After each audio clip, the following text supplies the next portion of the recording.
আসসালামু আলাইকুম প্রিয় দর্শক, আজকে সকাল থেকেই সোশ্যাল মিডিয়ার মাধ্যমে বেশ কয়েকটা ভিডিও আমার চোখে পড়ছিল এবং সেই ভিডিওর সঙ্গে কিছু কমেন্ট। আমি ধরে নিচ্ছি সোশ্যাল মিডিয়ার কমেন্টগুলো অনেক সময় একটু বাড়াবাড়ি থাকে, কিন্তু ভিডিওগুলো তো মিথ্যা কথা বলছে না।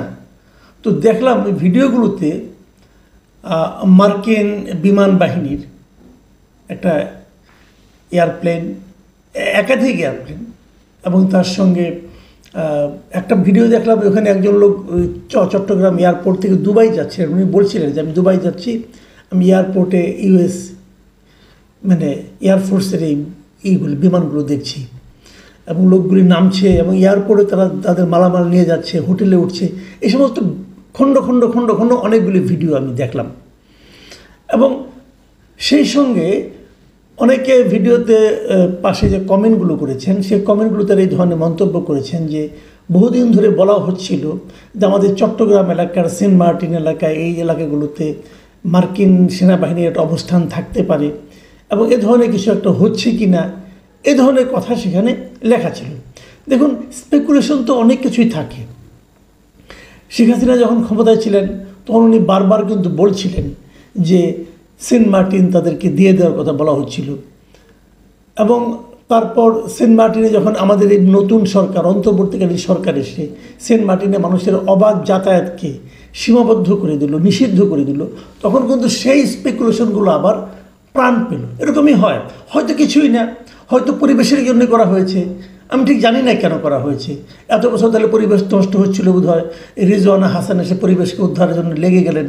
ওখানকার মানুষের জীবনযাপন কেমন হলো, তাদের কষ্ট বাড়লো কি কমলো, এগুলো নিয়ে কোনো আলোচনা কিন্তু নাই। ওখানকার শ্যাওলা রক্ষা করতে হবে, ওখানকার শামুক ঝিনুক রক্ষা করতে হবে, এগুলো নিয়ে খুবই পীড়াপিড়ি শুরু হলো আর কি, মাতামাতি শুরু হলো, সবাই বাহবা টাহবা দেওয়া শুরু করলো। যাক, এগুলো হতে থাকলো, কিন্তু মানুষ কিন্তু এর সঙ্গে মিলিয়ে আগের যে স্পেকুলেশন অথবা আগের প্রধানমন্ত্রীর যে বক্তব্য সেগুলোর সঙ্গে কিন্তু মিলিয়ে নানা ধরনের কথা কিন্তু তারা বলা শুরু করলো এবং এই যে বলা বলি এটাকে কেউ কিন্তু ক্লিয়ার করলো না। এবং তার মধ্যে মাঝখানে আবার শুনলাম আমাদের এক নিরাপত্তা উপদেষ্টা ছিলেন, আছেন এখন, উনি খুব পাওয়ারফুল লোক, উনি আবার মানবিক করিডোর দেওয়ার কথা বললেন, সেটা নিয়েও নানা আলোচনা হলো। আমরা বারবার দেখছি যে বিষয়গুলো নিয়ে সবচেয়ে বেশি আলোচনা হচ্ছে সেদিকেই যেন, যেগুলো নিয়ে সবচেয়ে বেশি সন্দেহ আসছে সেগুলোই যেন এই সরকারের সবচেয়ে আগ্রহের ব্যাপার। মানবিক করিডোর দেওয়া অথবা আমাদের পোর্ট লিজ দেওয়া, যে পোর্ট এখন রেকর্ড সংখ্যক আয় করছে, রেকর্ড পরিমাণে আয় করছে আমাদের পোর্টগুলো এখন নৌবাহিনী হাতে পড়ার দায়িত্ব দেওয়ার পর, তারপর সেটা কিন্তু আলটিমেটলি নৌবাহিনীর কাছে থাকবে না, বিদেশে একটা কোম্পানির কাছে সেটা লিজ দেওয়া হবে। এই লিজ কিভাবে দেওয়া হলো, এটা কি কোনো টেন্ডারের মাধ্যমে হয়েছে, এটা কি আন্তর্জাতিক কোনো প্রতিযোগিতার মাধ্যমে হয়েছে, এই সমস্ত প্রশ্ন কেউ করছেও না, কেউ উত্তরও দিচ্ছে না, কিন্তু দেওয়া হবে এটা নিশ্চিত থাকেন আপনি, হয়তো নভেম্বর থেকে দেওয়া হচ্ছে। তো এগুলো হচ্ছে যেগুলো নিয়ে সন্দেহ বাড়ছে ঠিক সেগুলোর ব্যাপারে যেন এই সরকারের বেশি উৎসাহ আমরা দেখতে পাচ্ছি। তো এই যে বিমানের এই ইউএস এয়ারফোর্সের যে আগমন আমাদের দেশে, সেটার ব্যাপারে আমি একটু খোঁজখবর করার চেষ্টা করলাম, দেখলাম যে না, এটার ব্যাপারে মার্কিন দূতাবাসে কিন্তু একটা বিবৃতি দিয়েছে।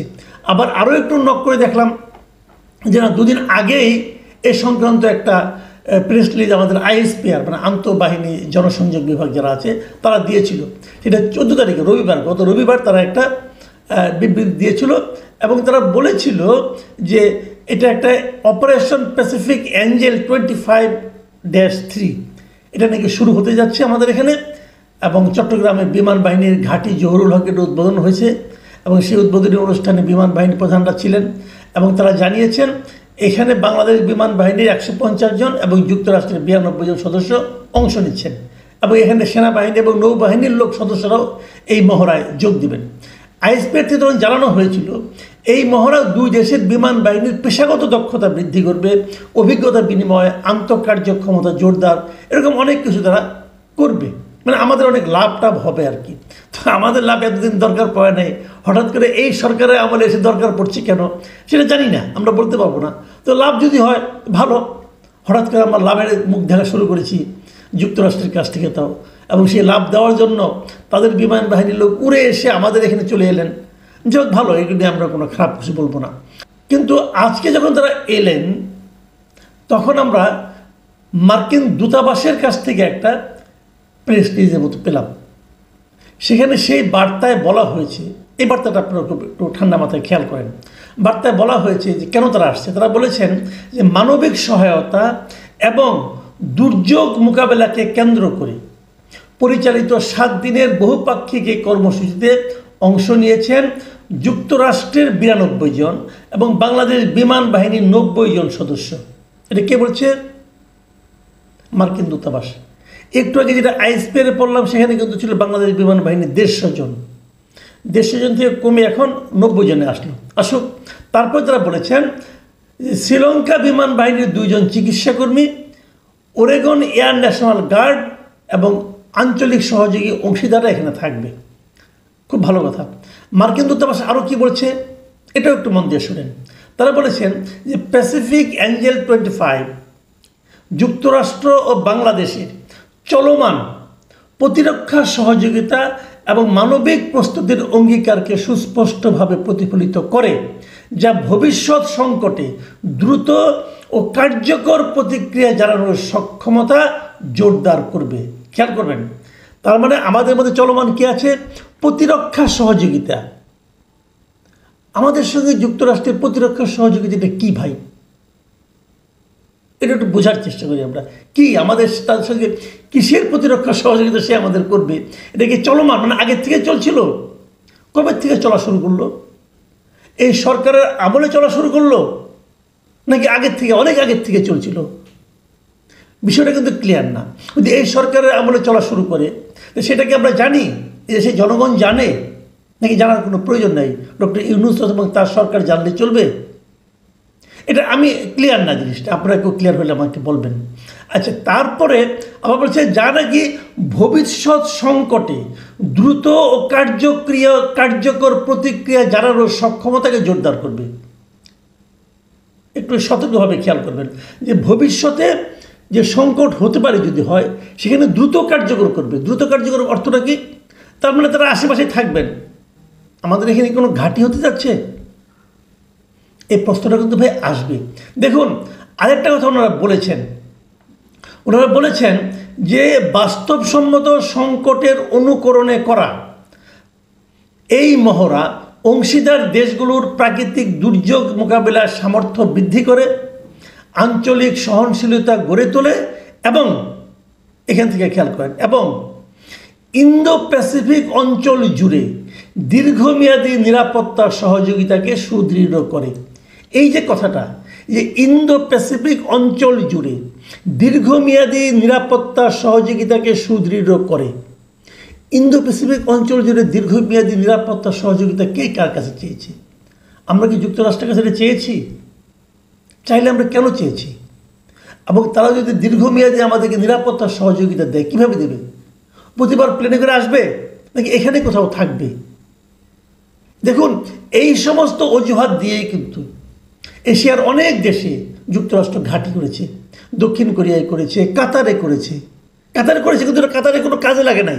কয়েকদিন আগে কিন্তু কাতারে যখন নাকি ইসরায়েল থেকে হামলা করা হলো তখন কিন্তু যুক্তরাষ্ট্রের ওখানে যে ঘাঁটি আছে সবচেয়ে বড় ঘাঁটি বলা হয় কাতারকে, সেই ঘাঁটি কিন্তু কোনো কাজে লাগে নাই। তারা কোনো কাজই করে না, চুপচাপ বসেছিল।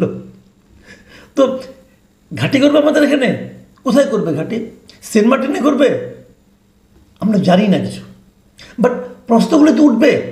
দেখুন, এই ঘটনা যখন দেখছি আমরা, আজকে আমি সোশ্যাল মিডিয়ায় অনেক রকম কমেন্ট পড়েছি। আমি একটা কমেন্ট কেলে আপনি পড়বো এবং সেই কমেন্টের কিছু পোস্ট পড়বো, সেই পোস্টের কিছু কমেন্ট আমি পড়বো। এই পোস্টটা আমি নিয়েছি এই কারণে, উনি একজন বিখ্যাত মানুষ। উনি হলেন ডক্টর মোহাম্মদ জাফর ইকবাল। এই ভদ্রলোককে আমি পার্সোনালি ব্যক্তিগত জীবনে খুবই পছন্দ করি। এতে হয়তো আমার প্রতি অনেকে আবার ক্ষিপ্ত হয়ে যাবেন, হতে পারেন ভাই, কিছু যায় আসে না আমার। আমি যেটা করি সেটাই বললাম। আমি ওনাকে ব্যক্তিগতভাবে পছন্দ করি। উনি একটা পোস্ট দিয়েছেন, স্ট্যাটাস দিয়েছেন। উনি লিখেছেন, সেন্ট মার্টিনে মার্কিন রণতরী, মার্কিন ঘাঁটি প্রস্তুত হচ্ছে, এখন সার্বভৌমত্ব কোথায় গেল? এটা হলো ডক্টর মোহাম্মদ জাফর ইকবালের একটা পোস্ট। এই পোস্টটা আমি যখন নিয়েছি, ওই পোস্টটা দেওয়ার 6 ঘন্টা পরে এটা আমি ওখান থেকে কপি করেছি। এই 6 ঘন্টার মধ্যে এখানে 16,000 লোক রিয়েক্ট করেছে এর মধ্যে সবই হয় লাইক অথবা তারা মানে আপনার উদ্বেগ প্রকাশ করেছে। আর সেখানে 1700 কমেন্ট পড়েছে, 2100 শেয়ার হয়েছে এই পোস্টার। এবং এই পোস্টের পরে আমি এখানে দেখতে পাচ্ছি কয়েকজন কমেন্ট করেছেন। আমি দুটা কমেন্টকে বলবো, আপনার তিনটা কমেন্ট আপনাদের পড়ে শোনাবো। একটা কমেন্ট লিখেছেন মিস্টার নাসির উদ্দিন বিডি, তিনি লিখেছেন আমেরিকার ওয়ার্ক পারমিট ভিসা চালু হবে, তাদের যেহেতু ঘাঁটি প্রস্তুতি নিচ্ছে আমরা আমেরিকা হয়ে গেছি। একটু ফান করা কিন্তু কমেন্টটা কিন্তু ইন্টারেস্টিং। আরেকটা কমেন্ট করেছেন ফারজানা আফরোজ, তিনি লিখেছেন সকাল থেকে এই নিউজ ভিডিও বারবার আসছে, তার আর মনে হচ্ছে আমরা আবার পরাধীন হতে যাচ্ছি। আমি আরেকটা কমেন্ট পড়ব, আরও দুটো কমেন্ট। একটা লিখেছেন মাহবুব হক, তিনি লিখেছেন শেখ হাসিনা তো দেশ বিক্রি করে দিয়েছে, কোনো দলিল বা চুক্তিপত্র ইউ সরকার দেখাতে পারেনি। ইউ মানে কোথাও আমার মনে হয় এই বলতে কী বোঝাচ্ছে আমি জানি না, হয়তো ইউনুসও হতে পারে, আই এম নট শিওর।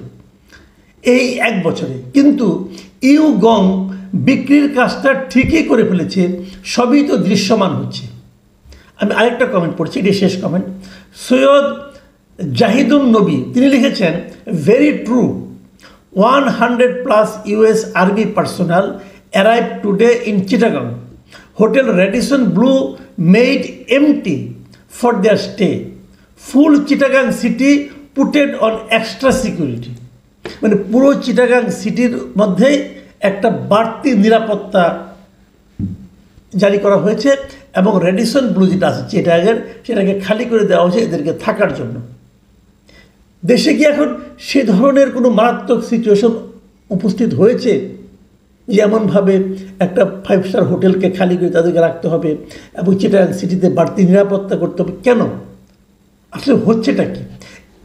হয়তো কিছুই হচ্ছে না, আমি জানি না কি হচ্ছে, কিন্তু আমি এটুকু অন্তত তোমাকে বলতে পারি মানুষের মধ্যে একটা সন্দেহ তৈরি হয়েছে, মানুষ আতঙ্কিত বোধ করছে।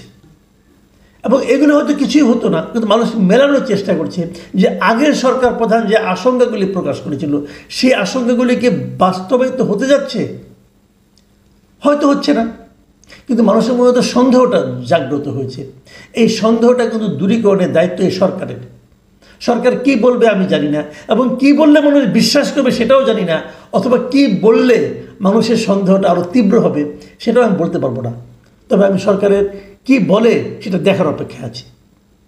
প্রিয় দর্শক, এখন এ পর্যন্তই। আল্লাহ হাফিজ।